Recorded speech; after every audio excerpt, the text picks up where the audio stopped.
শেষ ঠিকানা যদি 3.5 হাত মাটি হয়, তাহলে কিসের তো ক্ষমতার দাপট? ভোর 5টায় মৃত্যু, সকাল 6টায় জানিয়ে দেওয়া হবে মাইকে, 8টায় শেষ গোসল করানো হবে, 9টায় তোমাকে নতুন কাপড়ে সাজানো হবে, জোহরের নামাজের পরে তোমার আলিশান বাড়ি থেকে বের করে নিয়ে যাওয়া হবে, 2টায় তোমার জানাজার নামাজ পড়ানো হবে, 2:30টায় তোমাকে কবরে নামিয়ে ফেলা হবে। মাটি দেওয়া শেষ হয়ে গেলে কেউ তোমার জন্য দোয়া করবে, আর কেউ চলেও আসবে। এই তো জীবনের শেষ আয়োজন।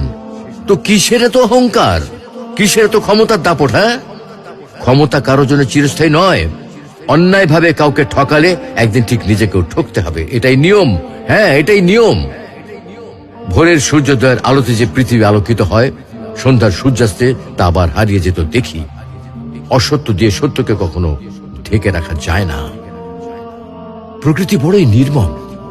কবে, কখন, কোথায় কার উপর আঘাত হানে তা একমাত্র উপরওয়ালাই ভালো বলতে পারেন।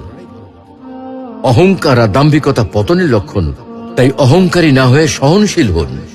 ক্ষণস্থায়ী এই দুনিয়ায় কেউ চিরস্থায়ী নয়। এজন্য ভুলে যেতে হবে সব রঙিন স্বপ্ন, ফিরে আসতে হবে রবের দিকে, কারণ শেষ ঠিকানা তো সেই 3.5 হাত মাটি।